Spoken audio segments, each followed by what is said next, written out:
ब्रह्मा जी का दिन जब प्रातः काल होता है तो जैसे एक दुकानदार अपनी दुकान फैलाना शुरू कर देता है, ऐसे ही त्रिगुण अहंकार के द्वारा इस सृष्टि की रचना होती है। सतोगुण जनित, रजोगुण जनित, तमोगुण जनित, तीनों प्रकार की प्रकृति के अलग अलग स्वभाव, अलग अलग प्रभाव, पर आत्मस्वरूप एक है। ये प्रकृति का प्रभाव है। पंचभूत, मन, बुद्धि, अहंकार, ये अष्टधा अपरा प्रकृति है और जीव भगवान सच्चिदानंद श्री हरि का अंश है, भगवत स्वरूप है। पूरे दिन ये सृष्टि का विस्तार होता रहता है। फिर जब रात्रि का समय आता है उसे प्रलय कहते हैं। ब्रह्मा जी का समय 4 अरब 32 करोड़ वर्ष का एक दिन होता है। अपने मनुष्य वर्ष से 4 अरब 32 करोड़ वर्ष का एक दिन होता है और 4 अरब 32 करोड़ वर्ष की एक रात्रि होती है। दिन में सजाते हैं संसार को और रात्रि में प्रलय होती है। ऐसे एक दिन रात, फिर एक वर्ष, ऐसे 100 वर्ष की आयु ब्रह्मा जी की। जब 100 वर्ष की आयु होती तब महाप्रलय होता है, ब्रह्मा का भी नाश हो जाता है। नाश का तात्पर्य जो ब्रह्मा स्वरूप है वो भी लय होकर हरि में लीन हो जाता है। केवल हरि, केवल हरि, दूसरा कोई नहीं। तो जब रात्रि का समय आता है 4 अरब 32 करोड़ वर्ष बाद, तब प्रलय होती है। कितना भयानक कष्ट है प्रलय में। हमें तो कष्ट ही कष्ट है। अगर मुक्त नहीं होते तो कष्ट ही, मरना कष्ट, जीना कष्ट, फिर जन्मना कष्ट, फिर रोग कष्ट, विषाद, हर्ष, शोक, भय, मान, अपमान, पूरा जीवन, पूरे जन्म के जन्म जब विचार करके देखो तो यहां कष्ट के सिवा कुछ हाथ नहीं लगता है। पूरा जीवन हो गया कमा के, मर गए, फिर कुछ नहीं, फिर नई पढ़ाई, नई योग्यता, नया धन, नया परिवार, फिर मर गए, फिर न, कब से चल रहा है। अच्छा, ये ही चलता रहे, इतना ही नहीं, एक बार इसके बाद फिर प्रलय होता है। प्रलय में कैसी भयावह स्थिति होती, भय ही भय है। इसलिए भगवत प्राप्ति अनिवार्य है, अनिवार्य, अत्यंत अनिवार्य है। जिस समय शाम होती ब्रह्मा जी की, प्रलय शुरू होता है। धातु पपलो आसन्ने व्यक्तम द्रव्य गुणात्मकम अनादि निधन कालो हव्यक्तायापकर्षति शतवर्षा हृणावृष्टिर् भविष्यत्युल्बणा भुवि तत्कालोपचितोष्णार्को लोकास्त्रीन् प्रतिपिष्यति। जिस समय प्रलय का समय आता है तो ये पूरी सृष्टि मूल की तरफ खिंचने लगती है, भगवान की शक्ति से समेटने लगती है। उस समय 100 वर्ष तक एक बूंद पानी नहीं बरसता, 100 वर्ष तक सूखा पड़ता है। शतवर्षा अनावृष्टिर, 100 वर्ष तक एक बूंद पानी नहीं। तो पृथ्वी का सारा पानी सूख जाता है, पीने के लिए पानी नहीं, अन्न के लिए कहीं दाना भी नहीं दिखाई देता, कुछ भी नहीं रह जाता। 100 वर्ष वर्षा ही नहीं होती, इतना अकाल सूखा कि इतने में ही सब जीव जंतु, मनुष्य शरीरधारी बहुत मर जाते हैं। 100 वर्ष भयंकर सूखा, गर्म वायु तपती हुई, बचना मुश्किल है। उसी के घर्षण से दावानल, बड़े बड़े वनों में आग लग जाती है। पानी बूंद नहीं, न तालाब में, न कुआं में, न सरोवर में, न सरिता में, सब उष्ण ताप से सूख जाता है। बिना पानी के, बिना अन्न के तड़प तड़प करके जीव मरते हैं। आगे प्रलयकालीन सूर्य का तेज उदय होता है। 100 वर्ष सूखा के बाद सूर्य से तीनों लोकों में अग्नि की वर्षा होने लगती है। जैसे ओले देखते हो, कोई बनाता थोड़ी कि किसी फैक्ट्री में नाप के काटे जाते हो, झर झर झर झर झर झर ढेर लग जाता, ऐसे अग्नि बरसती है। और नीचे से भगवान शंकरषण की फुंकार से ज्वालामुखी देखा है? किसने कोयला रखा वहां, पेट्रोल रखा? कैसी देखा है ज्वालामुखी? धधकती हुई बहती हुई आग, ऐसे नीचे के लोगों से आग प्रकट होती है, भस्म करते हुए सब लोकांतर को ऊपर बढ़ती चली जाती है। ज्वालामुखी देख के हृदय कांप जाएगा। भारी अग्नि, ये जलाने वाले अग्नि से भी तापमान उसका कई गुना अधिक होता है। कुछ भी पड़ जाए सीधे आग लग जाएगी, सीधे भस्म हो जाएगी। नीचे से पूरी की पूरी पृथ्वी ज्वालामुखी हो जाती, ऊपर से सूर्य आग बरसाता है। 100 वर्ष तक अग्नि की वर्षा रहती है। पहले 100 वर्ष तक सूखा, उसमें जो कुछ बचे अग्नि की वर्षा, भस्म हो गया पूरा का पूरा। ये 14 भुवन सब भस्म हो गए, नीचे से ऊपर तक।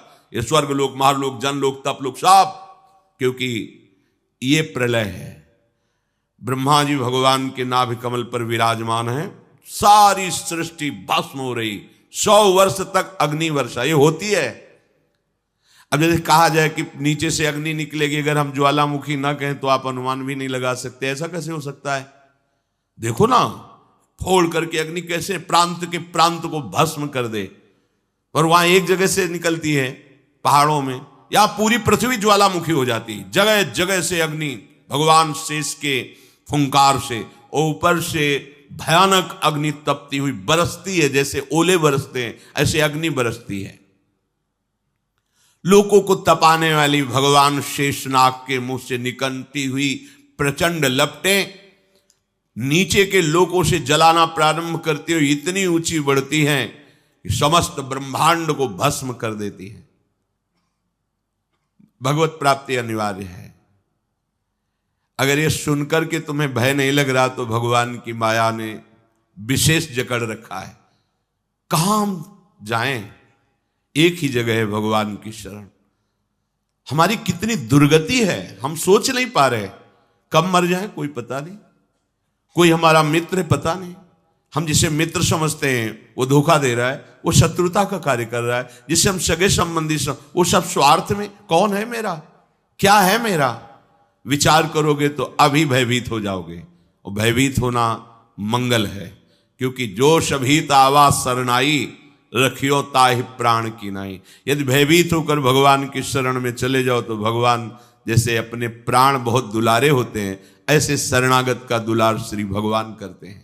एकमात्र हमारे बचने का उपाय भगवान के वचन से समझ लीजिए। वो कह रहे मामेव ए प्रपद्यन्ते माया में ताम तरंति। केवल मेरी शरण हो जाओगे तो मैं बचा लूंगा, नहीं तो इस भव समुद्र से बचना बहुत कठिन है। बड़ा दुखदाई है, अभी समझ में नहीं आ रहा, बड़ा दुखदाई है। कार में बैठे बैठे मुस्कुराते हुए पूरा परिवार जा रहा है, अंदर से पता नहीं क्या हुआ, कार में आग लग गई, सब भुन गए पूरा परिवार।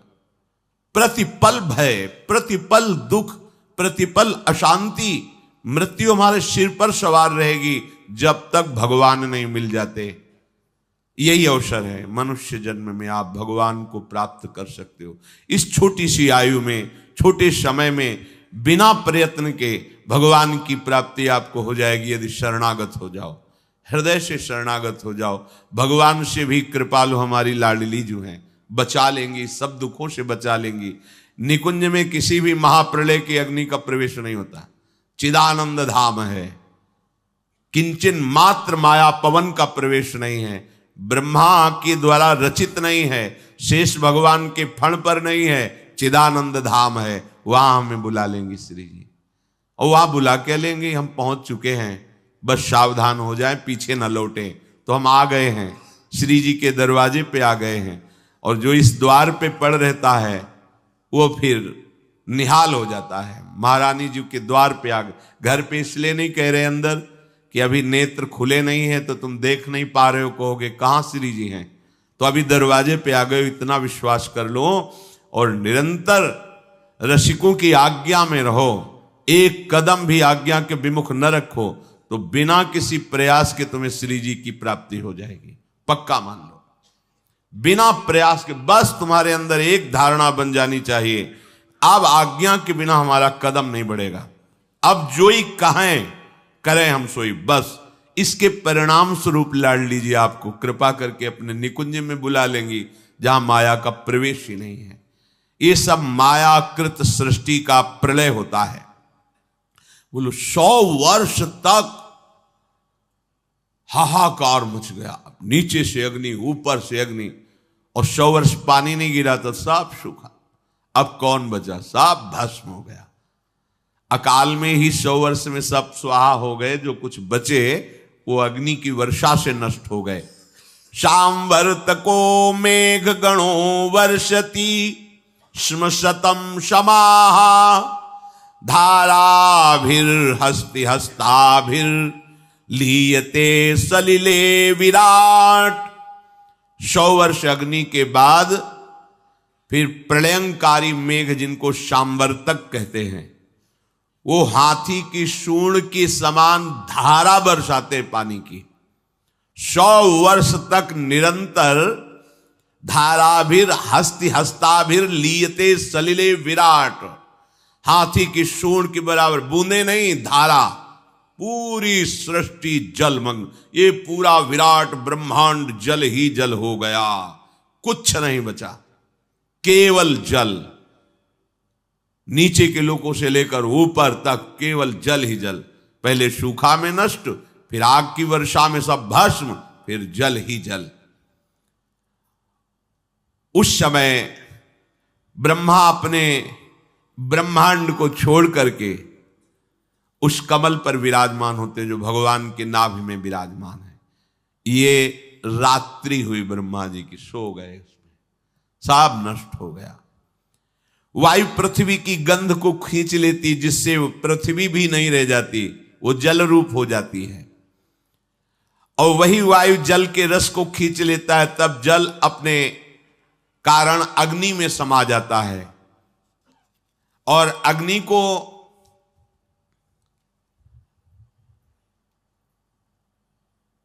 अंधकार में जितना तेज है वो सब छीन लेता है।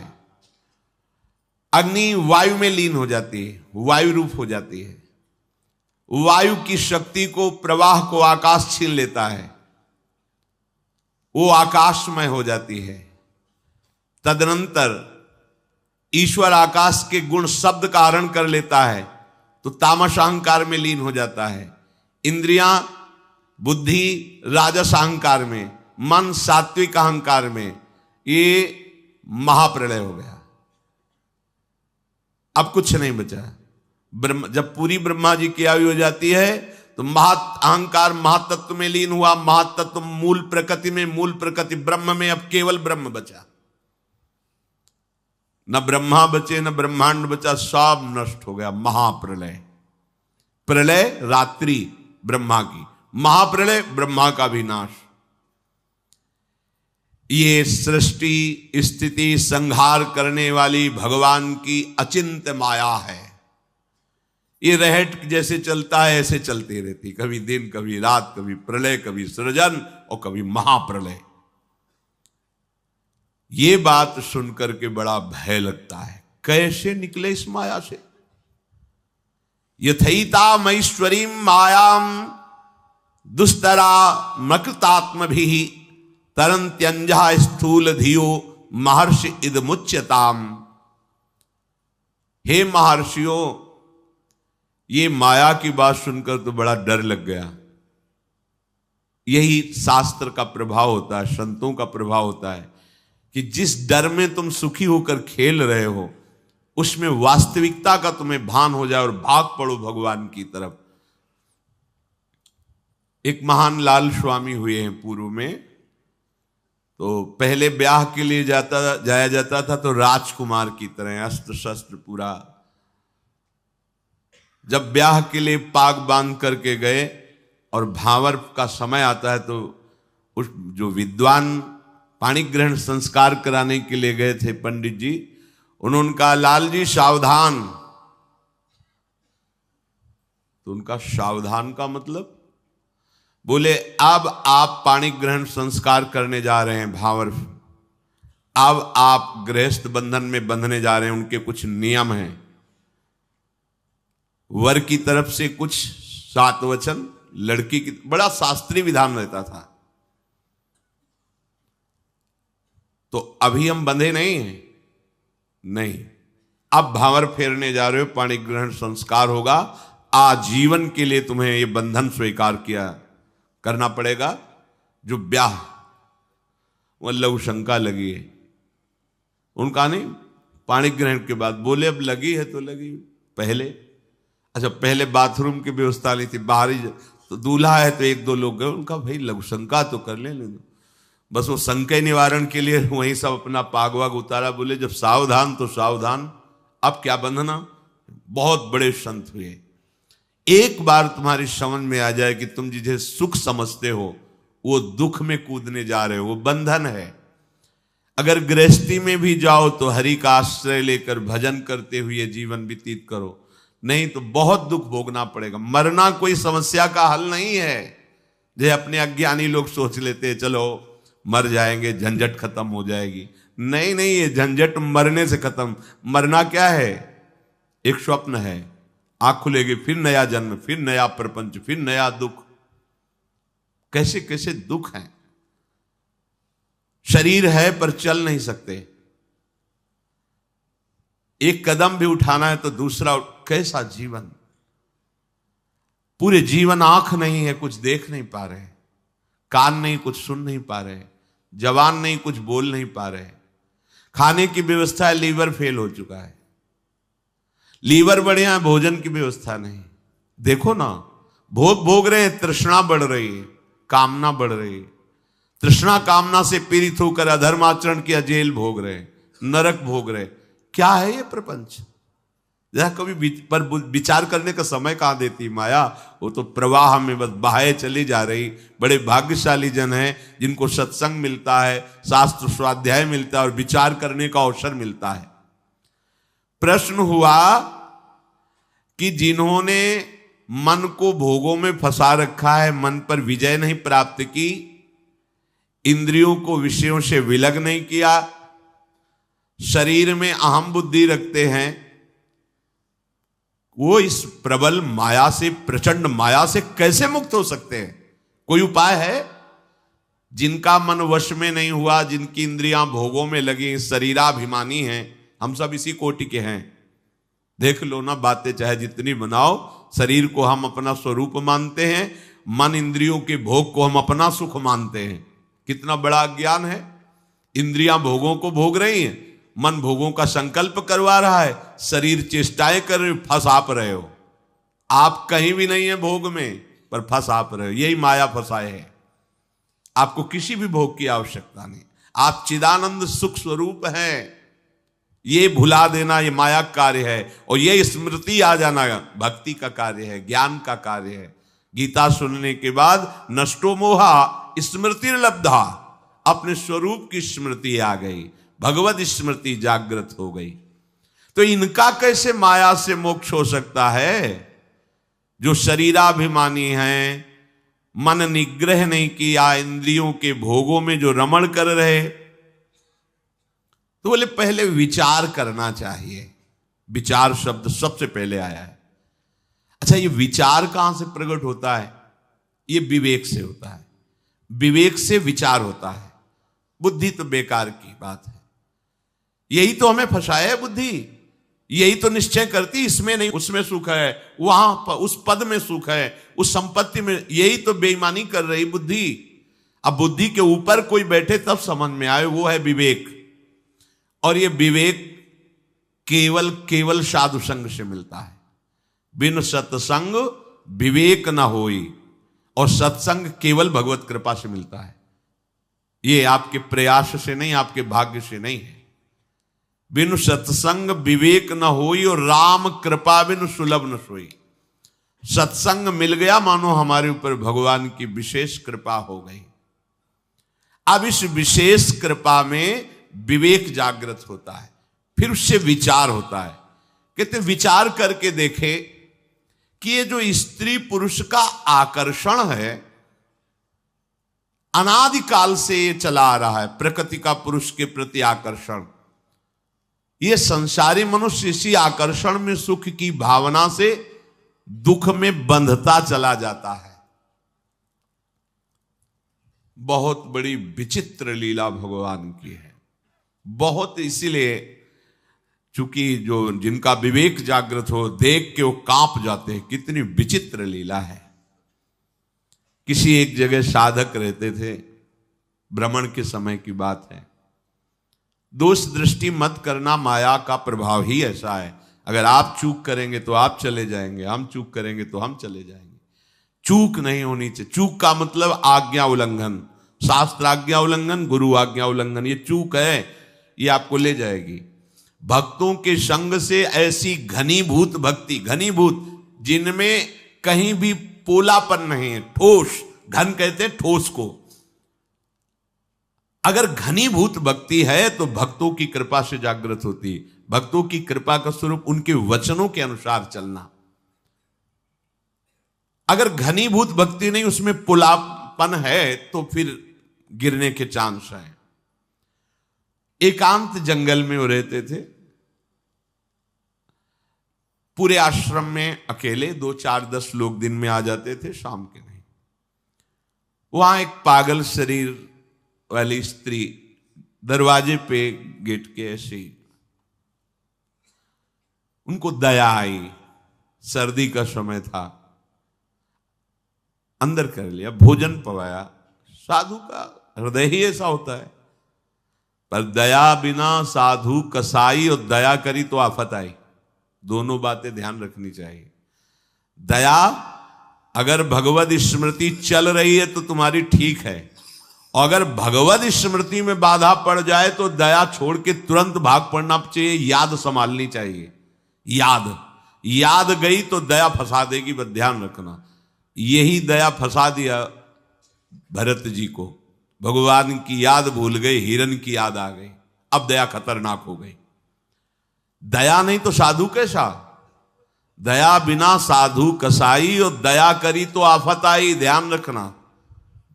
भगवान भी सावधान कहते हैं, करुणा करो सब पे, दया पर निर्मम होकर। ममता नहीं होनी चाहिए। अगर ममता हुई तो चूक हो गई, फिर तो गए। अब उनको ऐसा करना चाहिए, कंबल दे देते, भोजन दे देते, उसको विदा कर देते। पर ऐसा नहीं हुआ, त्रुटि हो गई। धीरे धीरे वो वहीं रहने लगे। कुछ समय बाद मार्ग भ्रष्ट हो गए, भागना पड़ा वहां से। ये क्या? किसी भी रूप में माया शक्ति है। दया, करुणा, सेवा, भावना, सावधान। अगर विवेक है, विचार है, तो आज्ञा पर चलो, शास्त्र आज्ञा पर चलोगे, कहीं कोई बाल बांका नहीं। शास्त्र आज्ञा करता है, बलवान इंद्रिय ग्रामो विद्वानमपि कर्षति। इंद्रियां बड़ी बलवान हैं, बड़े बड़े ज्ञानियों को, विद्वानों को भी विषयों में फंसा देती हैं। इसलिए परस्पर प्रकृति पुरुष के आकर्षण से उपासक जो बचने के लिए चला है, उसे एकांत में कभी संभाषण या किसी भी तरह की एकांतिक वृत्ति परस्पर आकर्षण वाले शरीर के साथ स्वीकार नहीं करनी चाहिए, नहीं तो बंध जाएगा। देखो ना, सुख की प्राप्ति के लिए वो चेष्टा करता है और उससे बड़े बड़े दुखों का सामना करना पड़ता है। जो पुरुष भगवान की इस माया से पार जाना चाहता है, उसको ये विचार करना चाहिए कि मैं सारी चेष्टाएं सुख के लिए कर रहा हूं, फिर मुझे दुख क्यों भोगना पड़ रहा है। ये बात बहुत सुंदर बात। कर्मण्यारभमाणानाम दुख हत्यै सुखाय च। मैं तो कर्म जितने भी कर रहा हूं सुख के लिए कर रहा हूं, फिर मुझे दुख क्यों भोगना पड़ रहा है। इसका मतलब जिसे हम सुख समझ रहे हैं वो दुख है। दुखालयम, भगवान कह रहे दुख योनयः, इससे प्रकट ही दुख होता है। देखो, विचार करना चाहिए।